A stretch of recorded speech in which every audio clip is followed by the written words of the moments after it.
microphone here. Let's review turn 14. Trying to do this, finish this great project of reviewing. It's a hefty project, but here we go. AndrewAAgamer versus Farmboy, and what did Andrew purchase? Okay, so put some hurting on that factory, and he's gonna fix that. He's going to repair that one. Repair damage 13 factory down to, I can't see which one it is. Oh, it's Germany. It's Berlin. Okay. All right. That's serious stuff. 10 infantry, 1 fighter. Again, I think, over here, I was thinking about this. I was like, why is he buying airplanes this late in the game? And it's the same thing as over here in this contest between the Navy, the navies here. Is because he's feeding this navy and this navy is growing larger, that necessitates the Japanese to buy navy instead of infantry. Okay, same thing over here. Every time he buys a fighter, he has to buy, England has to buy, or America has to buy a ship because he doesn't want the transports downed. He doesn't want to lose them again. So I think this is what's going on here. Could be wrong, but that's my guess. Is that these airplanes and bombers necessitate an arms race. Okay. Okay. So it's going to do a little border skirmish. Of course, this big fighters, and this also allows for this action. Um, Minor skirmish warfare that incurs only minor losses. Okay, interesting. Okay, so then the big attack on Norway, and he is going to go to skirmish with the Sudanese army. Sudan.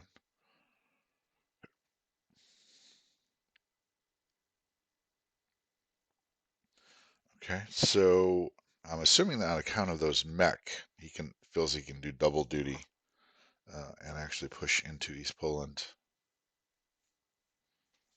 Okay.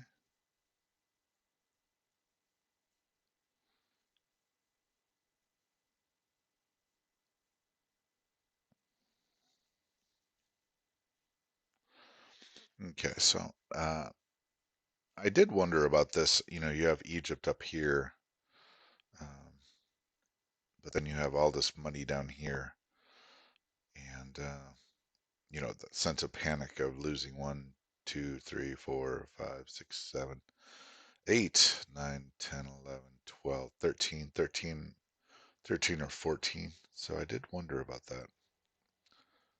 And he's pushing in $7 Egypt, over $14 below. All right, and it's fairly disastrous, of course. 4 versus 2, 4, 8. So double damage. But again, Germans lose 4, and the Allies lose 8. But look at this. The Allies are making about twice as much money, which means that their units actually cost twice as much. So 4 versus 8 is actually an even battle in inflationary terms. Okay, so where's this?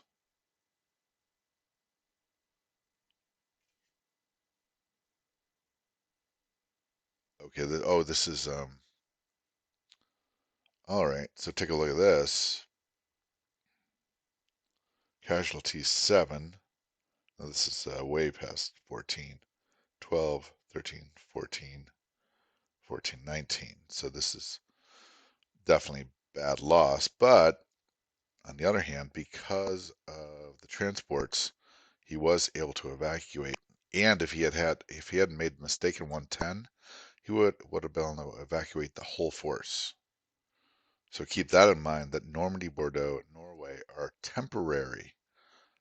And this is actually a move that, in a lot of ways, if you think about this, making him take back Norway and poison pilling it, by the way, puts these 50 units out of play, and these 6 are out of play forever, and actually become vulnerable as soon as these move out. So um, these units are out of the game for quite a while. Um, Going back to Karelia, and then, of course, if we look at this, this becomes a rescue operation to make these relevant for the rest of the game, because this could be a cork in a bottle that traps these, and this becomes a salient. So interesting stuff going on right now. Okay, what's he going to do in order to, like I said, rescue those troops that are expeditionary force taking back Norway? Okay, and then okay, so he is going to abandon. No, I don't know what he's doing there. Looks like he's getting out of Persia and deciding I'll give away Persia to try to keep and then take over just Africa. So instead of the Middle East stronghold, make it an Africa stronghold, perhaps. But I think this is a late game gambit. It looks to me like it's a late game gambit. I thought he'd try to crush Burma, India from the west, but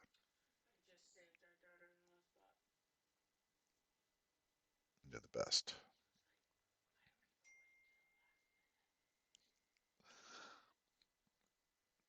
Okay, 11 lost to damage blockades, by the way, and 53. Okay, so 59. So still respectable, but Germany at this point really needs to be around 70 or plus in order to make this game competitive. Let's take a look at the players again.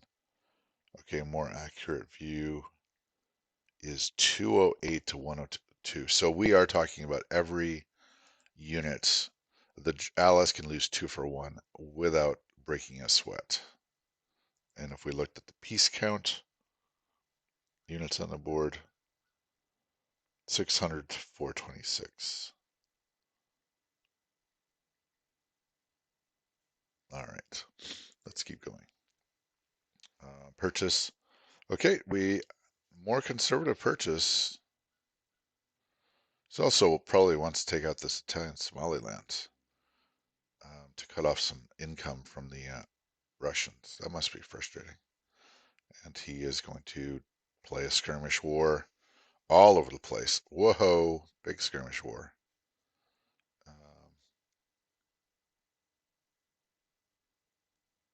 Okay, and just going to maintain respectable income, I think, at this point in time. We have some players that'll go, well, this is a $3 loss for a $1 gain. Yes, but, and obviously Farmboy thinks that's a good trade. And over here, this is going to force the Japanese to put something in Season 6 to try to convoy Korea. Anyways, let's keep going with that. Oh, he is moving major, okay, into Northwest Persia, backed up by that Air Force. Now, this is defeatable, by the way. This is attrition, so this is come and kill me and be reduced. Okay, haven't seen that in this game so far, so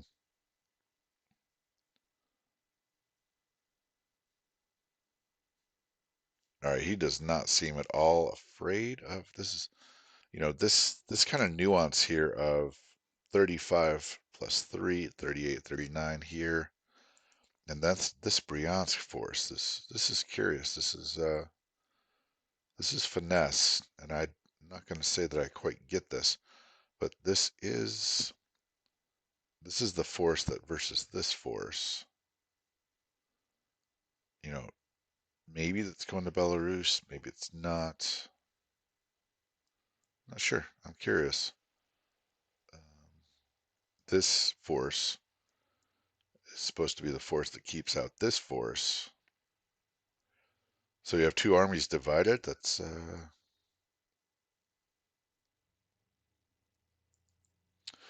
This is not an impressive reserve to tip the scales one way or the other. That's for sure.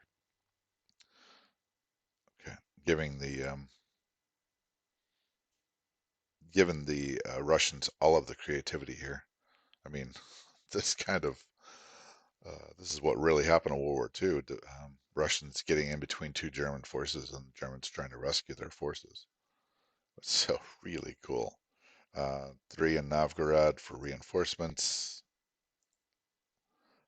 7 in Russia. 31, $34. I mean, that's killer right there. We go to account. We got 210 versus 102, 172 versus 92. I mean, that's super duper stuff for the Allies. Okay, and we're gonna go to the Japanese. What are they gonna buy? They've got to buy Navy. Um, the arms race is too important, and we're gonna play a skirmish game with the Anzac transports. What are we gonna do? And we're gonna take back a few islands. This is landing spots for the planes, so he can send those planes, um, that flock of planes. Uh, okay, and he's going to pull back a little bit off the skirmish war with the Japanese, Russians in the north, where his power base is, and his planes that were protecting Japan. Remember, he had moved to the Marianas, taken over Marianas, placed a naval base in there with Anzac, and that necessitated the fighters to defend Japan. He was able to bring those back after the Java move by the American Navy, and he's holed up basically in two different places. Three if you want to count the 12th infantry. He collects 35. Where do you place them? 3 in Indochina. This is no longer a offensive force. This is a defensive force. And this navy is no longer he would have preferred to place the navy here, but he can't because of the 42. So $35 for the Japanese. I mean, it really is over, with a strong force, semi-strong force, not even really a strong force no more. He has 7 infantry. This is really interesting to me that Farm Boy has chosen to go south with Japan being so weak. Um, Obviously, he'd love to split his American Navy, but he can't because of the purchase of the Air Force. Um, but it's, yeah, so Money Islands, even more than Sea Zone 6 Money Islands. So remember, my Bering Strait Ballbuster goes right for Sea Zone 6. I'm more in Korea and Manchuria, whereas this just has been super effective. Um, and I would say keying off of that Yunnan move with the Russians turn 1, um, and a lot of the bid going here and in Russia. Anyways, let's see how Americans. This is again, he bought 4 units, the Japanese did, and he's going to equal that +1. And of course, the carrier can count for 2. So naval arms race. I'm assuming a lot of the Navy is going to go Pacific, and the Army is going to go Europe. Small invasion force. And he's picking his fights. Malaya is going to give the Anzacs a bonus. And taking over Borneo, which is going to give the British back some money. So interesting that he doesn't choose Celebes or Sumatra, which would have given him money. But he actually chose two that gave big bonuses, okay, to his allies. And we're going to play a skirmish war with the Belgians, with Belgium. Takes back Gilbert. What in the world? No, thinks about it, decides not to. No, he's just going to kill the transport.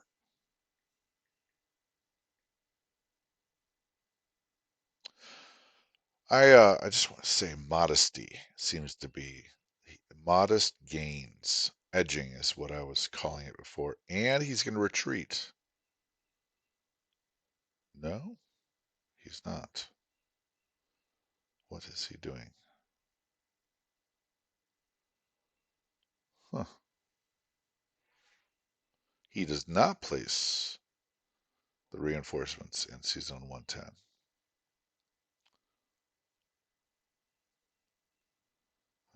Let's see what he's doing here.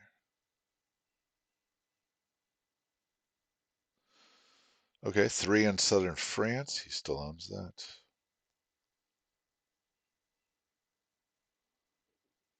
Okay.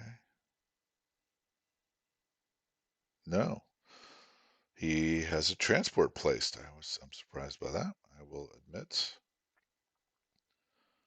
Wants to keep that, keep the transports alive. Always American transports with the big Navy. Okay, so his American Navy has pulled out of there. So he went from Caroline to Marianas, threatened the Japanese homeland, and then moved to Java. Then he's outgunned in Java because of the Japanese bringing those planes down. Moves back to 54. It's real chess moves here. Then,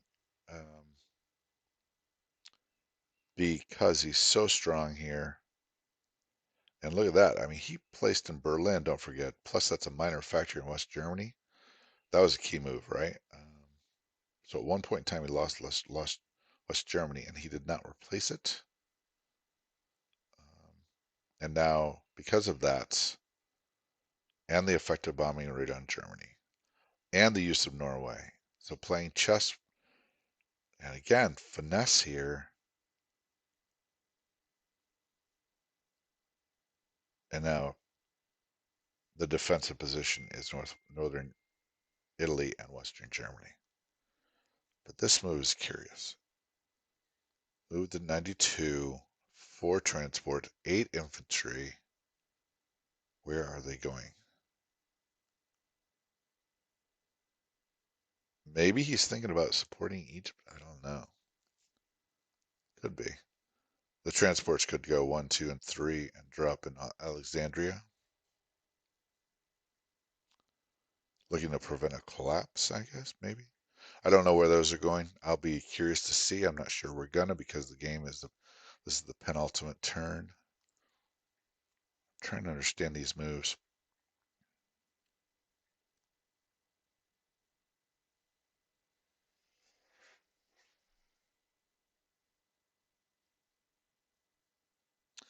The Gilbert move is an interesting move because it means that the fighters can go 1, 2, 3, 4, 5 and land in Gilbert.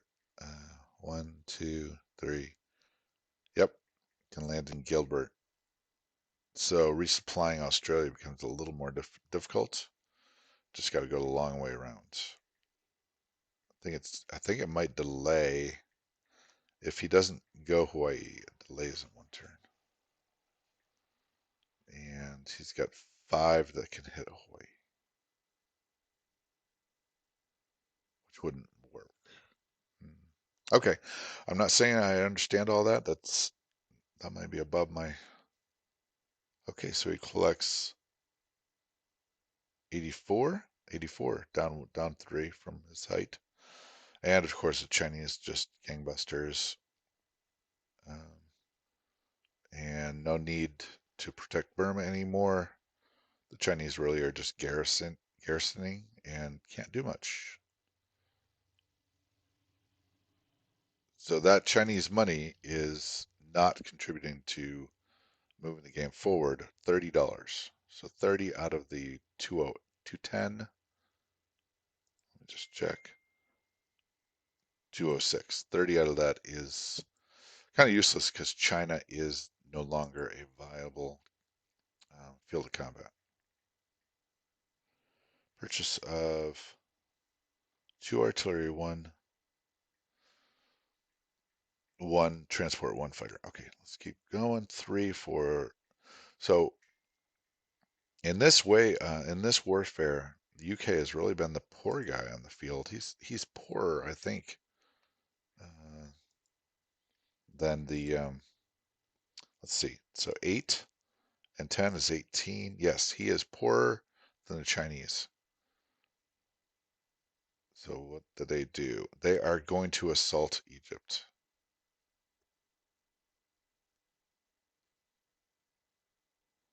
Takes over Egypt. Skirmish.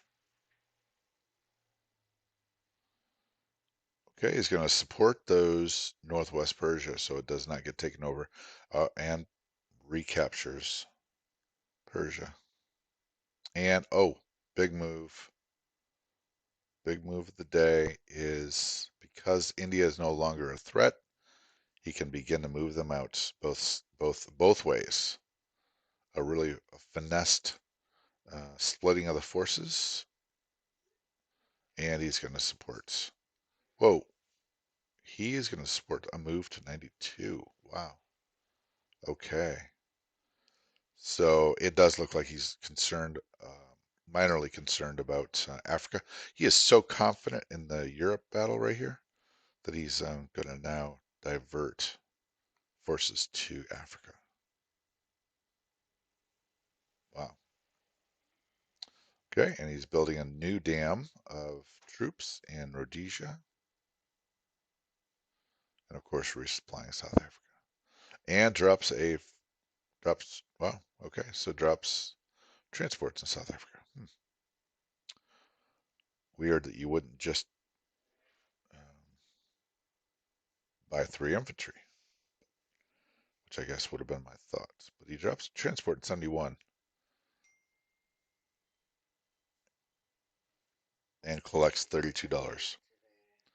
3 go to India and collects 22. That's healthy. So even though Europe is fairly poor, well, 32 is okay. 22, that is $54 combined. And I like to combine those in my head. All right, and the Italians are going to play a skirmish war with Belgium and East Poland, looks like.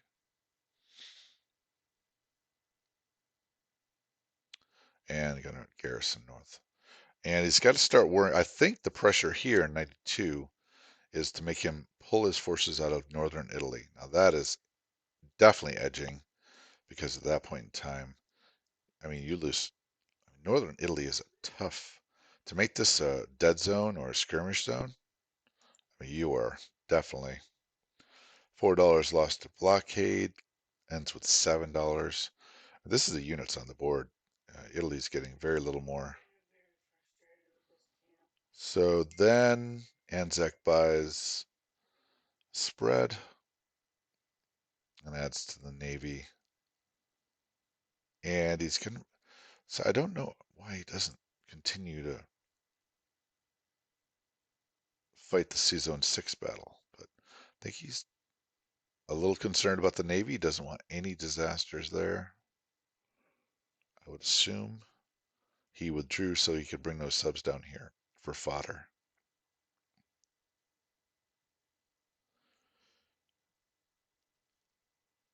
Okay, maybe. All right. This move here, Yunnan, protects the British forces. So you can start building up the British forces for this move, I think. That would be my assumption. Farm Boy, if you think anything that I'm getting wrong here, please let me know.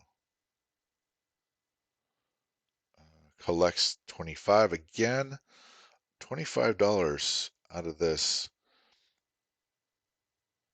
I'm not saying you can discount it, take it right out, but it is not as handy as having English. Those the hands and $25 in the hands of the English, or particularly the UK Pacific or the Americans. A little harder to use. Okay, and then the French are going to support Alexandria. Just want to take a look at the field right now before I get to round 15. Um, so huge support for the Russians. He, again, if we talked about this surrounding forces like they did in World War II, they've successfully cut off these troops. These troops cannot go back.